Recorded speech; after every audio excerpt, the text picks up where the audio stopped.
jamaah. Alhamdulillah. Alhamdulillahirrahmanirrahim. Kembali lagi di Islami Twinda. Jamaah yang ada di rumah pasti udah gak sabar nih pengen pertanyaan yang dijawab sama guru-guru kita. Kalau gitu langsung aja kita kembali lagi di segmen Tanya Dong Ustadz. Kami semua tanya dong Ustadz. Assalamualaikum, dari Instagram hamba Allah bertanya, jika imam membaca ayat sajadah kemudian sujud tilawah tetapi makmum mengucapkan subhanallah.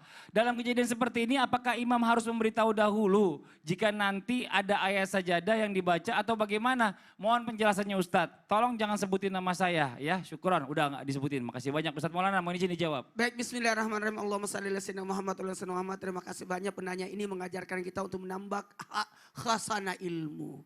Dan dalam hal ini sujud tilawah. Apa itu sujud tilawah? Sujud ketika mendengar, membaca ataupun mendengar bacaan sujud.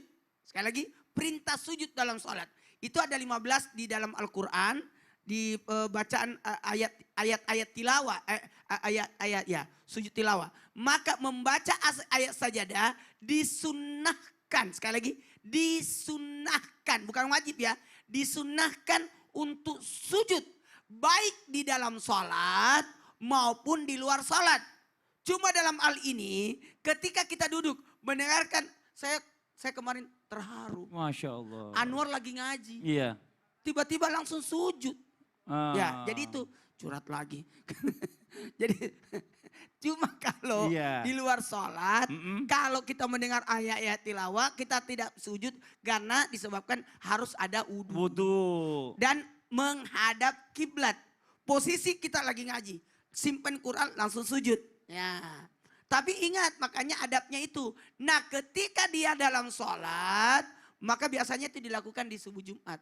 Masya Allah. Langsung. Jadi ngaji langsung sujud, baru naik kembali lagi. Jadi makmum ini baiknya ngikutin imam. Sebaiknya imam harus menginformasikan. Jamaah sebentar kita sujud tilawah ya. Karena bacaan saya ada bacaan sujud. Jangan langsung tiba-tiba sujud. Kaget jamaah bingung. Iya, makanya pada teriak subhanallah, ngikutin mana nih? Ngikutin imam tetap harusnya, harus gitu ikutin ya. imam. Terima kasih banyak buat yang bertanya, kita masuk ke pertanyaan berikutnya dari Instagram hamba Allah juga. Assalamualaikum Pak Ustadz, Ustazah. Apakah boleh seorang yang sakit lumpuh total dan ada gangguan halusinasi jiwa, sholat dengan tanpa mengganti pampers terlebih dahulu Ustadz? Dengan alasan mengirit biaya pampers. Nah, karena buat makan sehari-hari. Saja kami pas-pasan, akhirnya kami pihak keluarga kadang pernah bilang udah nggak sholat dulu, padahal pasien kalau mendengar azan selalu menangis karena mau sholat. Ya Allah, sedih banget sih ya Allah. Apakah kami pun ikut berdosa? Mohon penjelasannya ya. Terima kasih Ustadz Bani, mohon izin dijawab. Masya Allah, semoga Allah berikan kesehatan dan kemudahan kepada yang ditanyakan. Amin ya Allah, amin. Saya ingin kutipkan pendapatnya Imam An-Nakhai dan juga Ibnu Qutaibah sebagaimana dikutip oleh Ibnul Jauzi dalam Zadul Masir. Ketika beliau menafsirkan surat At-Tin, summa radadnahu asfala safilin ila ladina amanu wa amilus solihati falahum ajrun ghairu mamnun. Orang itu kata beliau, ketika lagi sehat, kuat, rajin beribadah, melakukan ketaatan kepada Allah, lalu Allah di masa tuanya bikin lumpuh, hilang ingatan seperti yang ditanyakan tadi, maka mereka falahum ajrun ghairu mamnun, tetap dapat pahala ibadah, bahkan meskipun tanpa sholat. Masuk waktu sholat nih, lagi berbaring, dia dapat pahala sholat. Kenapa? Karena kalau dia sehat, dia pasti sholat. Gitu. Nah, kalaupun mereka sedang masih bisa melakukan sholat, tapi ada uzur seperti tadi, pampersnya nggak diganti, maka biarkan. Kalau bisa kita bersihkan, tapi kalau tidak memungkinkan, biarkan dia tetap sholat menggunakan pampers itu. Insya Allah tidak membatalkan sholatnya, apalagi dalam kondisi sedang uzur. Masya Allah, apalagi kan masalahnya keuangan, masalahnya mahal buat ganti-ganti terus ya. Ya Allah maha tahu lah, Masya Allah luar biasa. Nah sekarang kita langsung aja dengarkan kesimpulan dan juga doa dari guru kita Ustaz Syam. Tafadhol Ustaz Syam. Tabi guru-guruku. Jamaah sekalian dimuliakan Allah Subhanahu wa taala, teman-teman yang masih belajar dan kita semua akan terus belajar karena belajar bukan hanya menambah ilmu pengetahuan tapi menambah keberkahan dalam hidup kita. Jangan sampai gerakan TikTokmu lebih engkau hafal dibandingkan gerakan sholatmu. Jangan sampai gerakan goyanganmu lebih engkau kuasai dibandingkan gerakan sholatmu.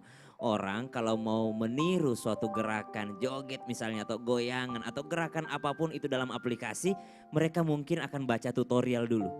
Mereka akan mencoba berkali-kali, gagal berkali-kali, menghafalkan gerakan demi gerakan, lalu mengapa kita gerakan kepada Allah, gerakan yang diperintahkan Allah kita meremehkannya. Kita nggak pernah belajar dengan sungguh-sungguh. Kita hanya ngikutin ngelihat orang tua kita sholat ya kita sholat. Kita ngelihat orang lain sholat ya kita sholat. Kita lihat KTP kita Islam ya kita sholat. Tapi kita tidak pernah benar-benar mendalami apa makna daripada gerakan sholat tersebut. Kita tidak pernah tahu gangguan-gangguan yang ada. Teman-teman mungkin kalau mau bikin video, subhanallah, menyiapkan ring light, menyiapkan musik terbaiknya, tidak mau diganggu orang di tempat yang sepi mungkin, subhanallah. Lalu kenapa untuk sholat kita kadang terburu-buru, kita tidak menghafal yang namanya bacaannya. Maka jangan sampai gerakan kita untuk maksiat, gerakan dunia lebih kita pentingkan dibandingkan gerakan yang akan mengantar kita ke surganya Allah Subhanahu wa taala. Mari kita sama-sama menyatukan hati, kita minta kepada Allah, semoga Allah jadikan kita hamba-hambanya yang khusyuk. Bismillahirrahmanirrahim. Alhamdulillahirabbil alamin. Wassalatu wassalamu ala asyrafil anbiya'il mursalin sayyidina Muhammadin wa ala alihi wa sahbihi ajma'in.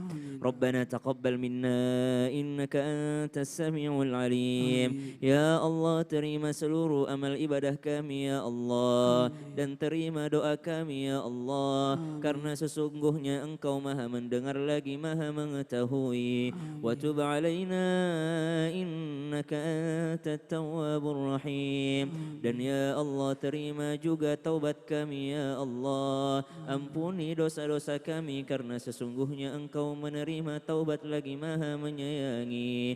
Allahumma ighfir lana warhamna wa tub alaina. Allahumma ighfir lana dhunubana wa liwalidina warhamhum kama rabbawna shighara. Rabbana ij'alna muqimis salati wa min dhurriyyatina Rabbana wa taqabbal du'a. Ya Allah, jadikan kami dan anak keturunan kami orang-orang yang benar-benar mendirikan salat, dan ya Allah perkenankanlah doa-doa kami. Wa sallallahu ala sayyidina Muhammadin walhamdulillahi rabbil alamin.